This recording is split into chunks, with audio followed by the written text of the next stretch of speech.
I think if we're just putting in more AI and we're not actually realizing efficiency with it, we're all just doing the same jobs, but we have this neat AI tool, then we haven't really kind of realized the impact of it.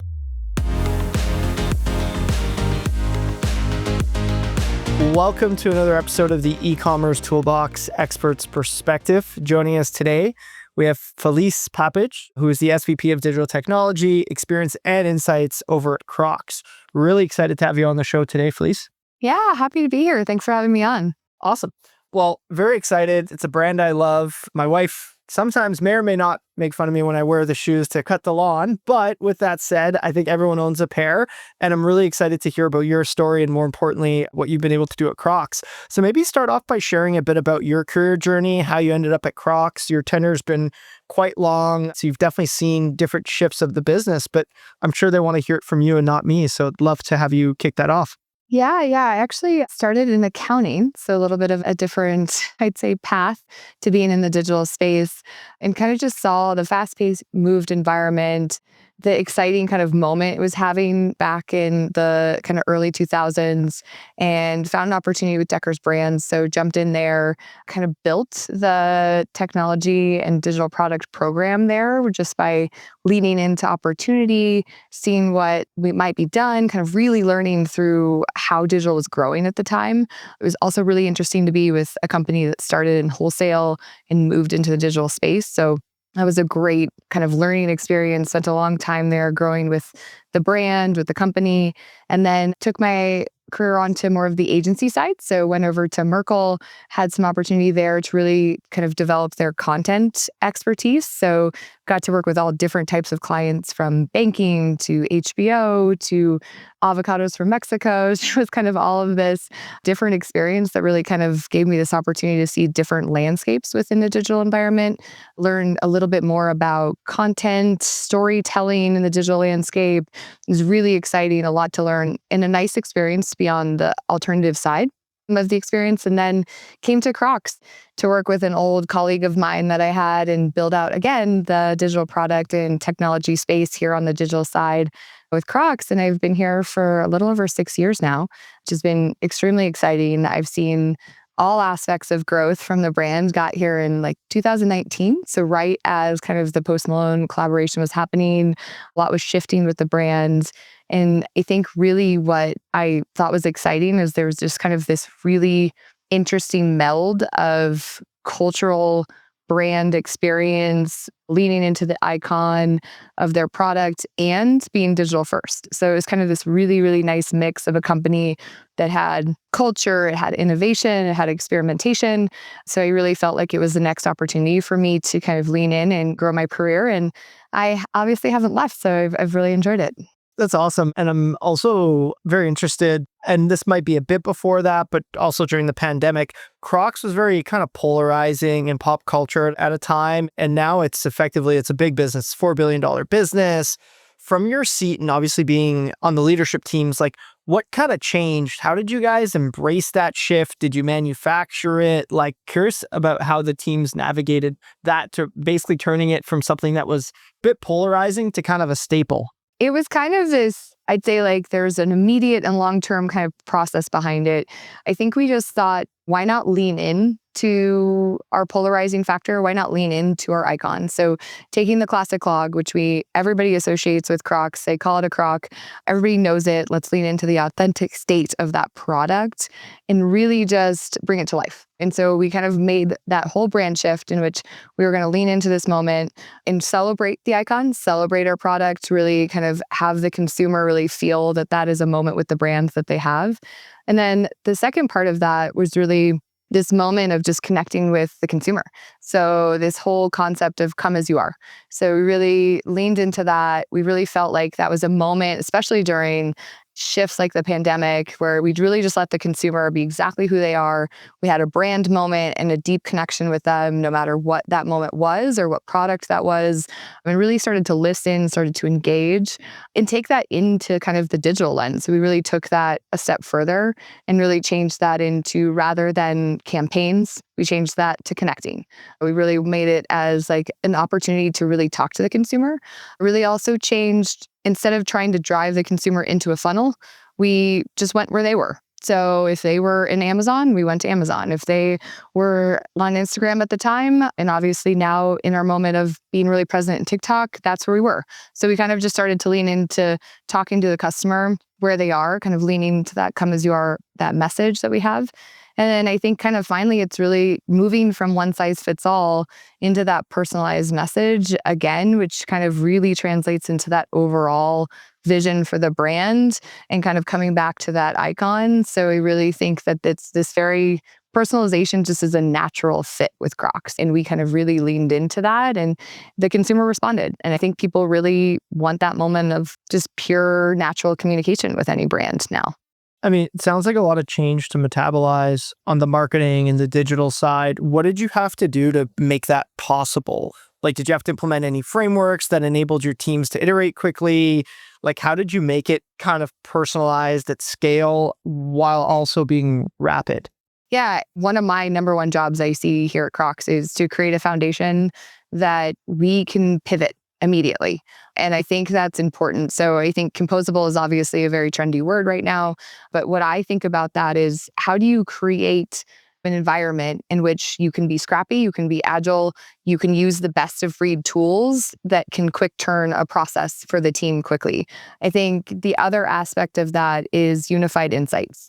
If you don't have kind of that data pool and you don't have the information to react to, and it isn't in one place that's easy to access for the group, again, you create kind of this slow moving process behind the scenes that doesn't allow the team to kind of react immediately to consumer moments. So Crocs has kind of built this brand on reacting to consumer moments, listening to the consumer, pivoting with them. And so my job is to create an environment where we can be scrappy, we can be agile, we can quick turn product, we can quick turn anything that they need to do their job when it comes to like bringing this beautiful brand moment to life. And then also the data is unified, available, and easy to use so that they can kind of also activate against that information. So not only knowing a trend, but also knowing how our consumers are reacting to that trend is really critical and kind of real time using that. So I think that's the way I think about it is we all want to build these beautiful technology ecosystems, but I think understanding how quickly you can modify that ecosystem is probably even more critical. So can I stand up a free shoes event like we did for Crocs in the pandemic? Can I do that over the weekend? Yes, right? And that has to be the answer so that we can kind of really realize the opportunity for the brand in the moment versus being like, okay, well, in 6 months, maybe we can do that. And so that's never the answer I want to give. I always want to be available to either have an interim solution and long-term solution, or I have the solution right off the bat. So it's kind of establishing that clear landscape for the teams to build on at the end of the day. Moving fast is good. You can jump on a trend, really take off. And I have an episode where I interviewed an executive from Pop Sockets, and I feel like the businesses could be potentially have some similarities from that respect. Talk to us a bit about jumping on trends, making sure you're agile. Have you had to set up guardrails for your team to make sure that they don't potentially hop onto the wrong trend and that could kind of blow up in your face? I'm curious if you've ever had those types of situations happen or the processes you put in place to potentially prevent those. So we've experimented a lot at Crocs. I think we have tried things that have worked and things that haven't worked. I think the questions that you have to ask yourself up front when you are looking at these opportunities are very much like, if it fails, what happens?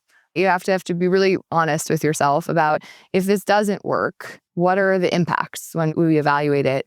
And then these guardrails that you have to put there have to be like, how do you take this feature to market? So if we talk about something like TikTok Shop, when we evaluate it, we were kind of one of the first brands to move on it. So a larger scale brands, I should say. And the question was, should we go with a limited assortment? Should we start off testing fulfillment? Should we see how this all works, right? And kind of have those guardrails that allow us to test a high opportunity, but a highly visible opportunity with the right product, with the right moment for the brand, and then also the right content. That took a lot of testing, that took a lot of back and forth. And then I think finally you have to ask yourself, where's the stop point? Where is the part where we say this isn't gonna work and we have to walk away and we have to say we put a lot of energy and time and effort, but the long-term impact of this is not right for us. So I think if you kind of ask yourself those three questions right up front and you know the answers, all of leadership is aligned on those answers, then I think if it works, then you have this great moment and you have acceleration, you're first to market here, you have a lot of opportunity. And if it doesn't, you all know when that pivot point is, right? And you all know what the results could be, you know what the impact could be. So everybody's aligned up front as to like what the risk you're all kind of signing up for. So I think that allows us to be a lot more comfortable with kind of jumping in, going fast, learning, and kind of learning on the spot. And then I think we leverage that for the next question, right? That we're going to ask ourselves when the opportunity comes. You mentioned TikTok Shop. I know that that could be a really good source of data, but that could also come with a lot of noise. Talk to us a bit about how you've been able to leverage social media or TikTok trends to really ingest the data and adjust whether it's your sales strategy or product strategy on the back of that. For us, we're really excited about what TikTok can do for all of our channels. So what we're actually seeing is that while TikTok is a direct converting channel, right, we're right in the TikTok shop, we're also seeing just the opportunity that it provides us as a brand. So we're having this really authentic moment. As I mentioned, authenticity earlier in the podcast, we really try and embrace our fans. We try and embrace the content. We try and leverage all of them. So we've really had this moment of just leveraging all of these amazing content creators that already exist in the TikTok space. And they kind of speak to their own fans. They have their own following. They kind of move the needle for us on that aspect. And so we're really learning that the community is the most powerful tool when you think about brand building in the social space. And then the other aspect is really learning that if a product is on TikTok, not only is there direct conversion there is opportunity for us to impact all of our other channels, including our .com, including our wholesale partners. All of those aspects kind of come to life because you have this wildly diverse community that kind of speaks to every different type of person. Again, kind of circling back to that come as you are momentum that we have is TikTok is this great space to just have every type of influencer and every type of creator talk about these shoes and affect across the board. And then we're also seeing just a lot of opportunity to speak to new customers that we wouldn't have reached that, are in this space. They see something from somebody they're following and they kind of gravitate towards it. So it's been a really great moment for us to start to expand our reach as a brand without having to do it from the brand handle directly.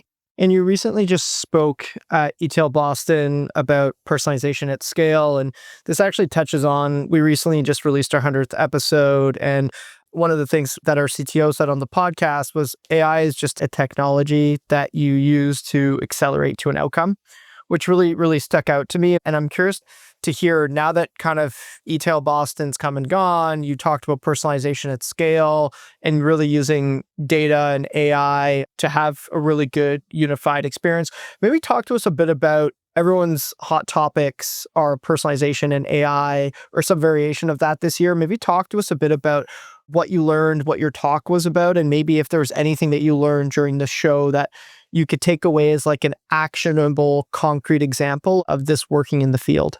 I agree with you, right? It's a lot of people talking about it, and it's hard to kind of distill down into tips and tools and things you can leverage, each one of us, as we kind of go into our day-to-day life. So the way I kind of think about it is we have been really kind of leaning into AI, but I think you have to kind of take a step back and be like, what's your use case? And I think that's really, really critical as all of us kind of lean really hard into this new technology because we're all excited about it. It's a buzzword. It's one we all want to be a part of at this kind of accelerating growth.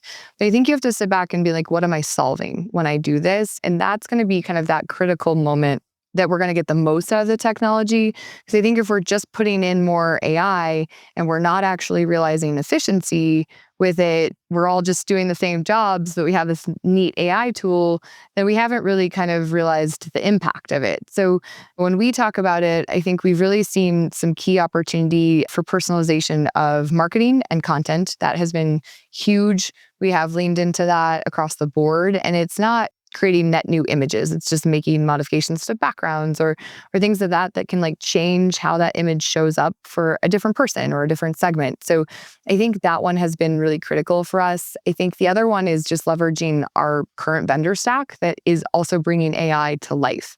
So that I think has been another one of not trying to reinvent everything that's out there or trying to buy something net new, of really looking at all of our partners and saying, are we already using AI with them? What can we do next with them?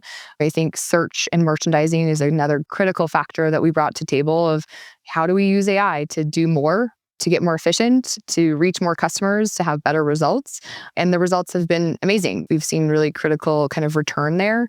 So I think it's about really, again, outlining your use case, finding what you need to do, then leaning into the automation associated with AI, and then how to scale. And so I think it's kind of thinking about it, like, for lack of a better phrase, of crawl, walk, run in the AI space. Because if you just kind of start to like go all the way to run, you kind of forgot why you needed it in the first place. So I think the impact is really important as we think back to it. And a lot of what I heard after my talk at ETAIL was very much that people were really struggling to see results, right? They were bringing it in, they weren't seeing the impact. And I think if you go back to use cases up front and you kind of narrow that in, then you're going to realize the impact a little bit better rather than just being like, we're using AI, which kind of, I think, gets all of us, right? We all want to lean in. It's a fun technology. It's interesting. But I think kind of circling back to the front side of it will always help the team. It's true. And I think there was also a point in time where leadership teams and boards were asking people like, what's your AI strategy? And the outcome of that is you get a lot of AI things that may actually be working against your results. Can you think of something that maybe it was trendy or something that you thought could drive a value that you guys decided to not implement because it kind of violated some of the fundamentals of ecom? Like, for example, you can implement this really cool widget, but it's going to slow down the website to 3 seconds, right? So like, is it really worth it? Is there something that you can kind of think of? And how do you think of a framework for making those decisions when it comes to innovating, but also not fundamentally going against some of the ecom principles, we'll say? It's a hard balance, right? You have to find this very, I'd say, fine line in between experience and engagement and all of those really important metrics that no one wants to discredit, but then also the conversion, right? The transactional aspects of your website, of your app, or whatever platform you're kind of servicing. I would say there's not a great example of things we didn't lean into, but I have a great example of something that we did, that we tested, obviously, and walked away from pretty quickly because we saw that it wasn't driving any impact or results. And so we implemented an AR feature on our app where people could try on their shoes, put Jibbitz on it. And we thought that would really drive a lot more purchase behavior with our Jibbitz because they're such a critical component for us. And we just saw that it was so heavy and so time consuming. And the consumer just didn't even want to engage with it. It wasn't enough of a quick impact for them to realize the value.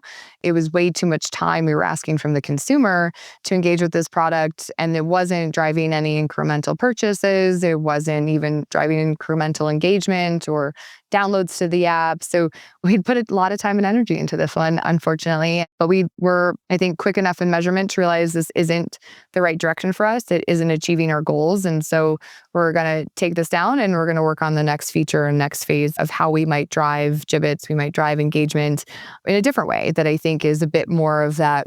I think you have a small amount of time with your consumer. So you have to give them engagement, you have to give them interest, you have to give them content. You also have to give them an environment that is friction-free.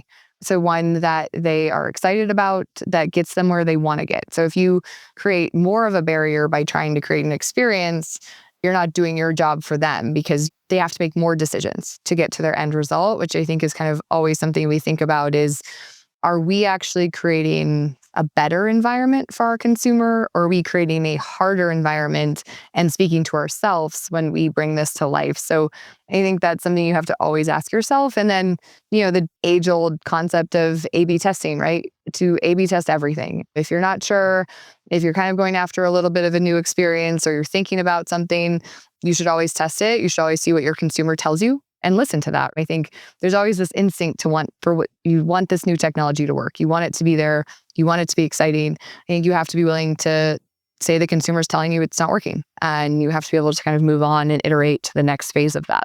Yeah, it's funny to hear you say that. The first 2 years of Noibu was actually an AR VR company. And to your point, it actually drives down conversion. And it took us a little too long to come to that conclusion. 2 years of my life went dedicated to that. But it's funny to hear you say that.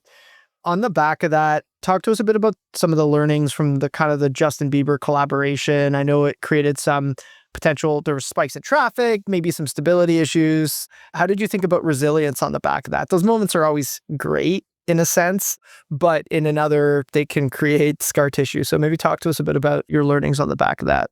Yeah, I mean, like you said, it's always exciting to like, we have so many people interested in this product that we have stability issues, right? But then on the other side, it's how you handle that. Like, again, my job is to make it so that the consumer can get what they want. And so I think what we did is, to be honest, during that time frame, we did a ton of experimentation. We brought to market a bunch of different tools. We tried to find the best way to make this fair for the consumer, make sure our site could handle the volume that was coming in, and make sure that we as a brand obviously brought this product to life with our partner in the best way possible. So we had a lot to learn there. We had to bring in platforms that mitigated bot traffic. So that was kind of the big one, honestly, is that it's not necessarily consumer themselves that drive instability when these collections launch. It's very much the bot traffic that comes in. So we brought in some tools to obviously mitigate, handle that. We leverage them today. And it's really important, even honestly, from like a security standpoint. So that's been a great addition to kind of our technology stack to really kind of bring that. The other thing we tried was like entry options and raffles and things like that, which honestly gave us more information about what the consumer was asking for. So every consumer that was coming there, you gave us what they were looking for. So we could kind of leverage that for future product development, that opportunity. But again, the consumer kind of had a bit of impatience there with that solution. And then I think, to be honest with you, as most companies are moving to composable, that environment actually can handle that type of volume much better, right? So our app can handle that volume. Our site's getting to a point where they can handle that volume a lot better. So you think this growth in this movement most brands are having towards these like more segmented tech stacks and these edge computing, which is, I know, a very technical term to throw out there, but kind of this environment creates more stability for high volume opportunity like that. So I don't think we figured out the total solution yet, but we're really just continuing to experiment and trying to find like the best way to get our product to the consumer in the easiest way. And I don't think that journey is ever going to be done. We're always going to be kind of testing the best way to do that. Very cool. And as we look to wrap up, I'm curious to hear your thoughts, like looking forward to the next 12 to 18 months. What's kind of one trend that you think is going to emerge, and what's one trend that you think is going to die or potentially decrease in value? Tough question. I don't think it's going to emerge, but I do think AI has unlocked personalization in a different manner. I think it's going to fully accelerate, because before the blockers were, I can't create that much content. I can't execute on that many segments. I can't make that many different pages, right? Or that many ads. And now you have ways to automate that, and you have ways to kind of accelerate into that. So I would say it's not new, but I do think it's going to take a full fast track. I think unknown to most of us of what this will look like in 6 to 12 months, because I do think all of those blockers that were really hard to make personalization a reality are now unblocked. And so I do think that's going to be kind of this moment that we're all going to see of just like full acceleration of like this one-to-one concept we've all talked about for a really long time, but haven't really realized. And then I think a trend that we're looking that will go away. I don't know that there's anything in particular I would say is necessarily going to die, because I think there's kind of a use case for everything. But I would say we're probably looking at the concept of, I think, just thinking about things in segmented channels will probably start to shift. So I don't think as we think of them as, oh, you have to be selling over here in this marketplace, or you have to be selling on .com and here's your .com team. You have to be selling in retail and here's your retail team. I think that we're starting to already see this, but I do think that we're going to just start to see it like blend more and more, where we just talk about being where the consumer is, where it doesn't matter which team it is. It doesn't matter who's executing. It's that we're going to be where the consumer is, and we're going to give them that information and that product. And that's going to change. The consumer changes faster faster than we're all ready for them to change. They have moved way over on the other side to social purchasing, and they're probably going to make another jump here. And we all need to be there. And I think we need to stop siloing into like servicing those channels and just think about it as a full-blown ecosystem in which we kind of service the consumer. Very cool. Well, thanks so much for your time. This was a phenomenal episode. Really, really appreciate you taking the time to hop on. Yeah, thank you so much. Appreciate it. The e-commerce toolbox Expert Perspectives is brought to you by Noibu. To find out more about Noibu and how we can help you debug your e-commerce site and rocket your revenue, visit www.noibu.com. That's noibu.com. And then make sure to search for the e-commerce toolbox Expert Perspectives on Apple Podcasts, Spotify, Google Podcasts, or anywhere else podcasts are found, and click subscribe so you don't miss out on any future episodes. On behalf of the team here at Noibu, thanks for listening.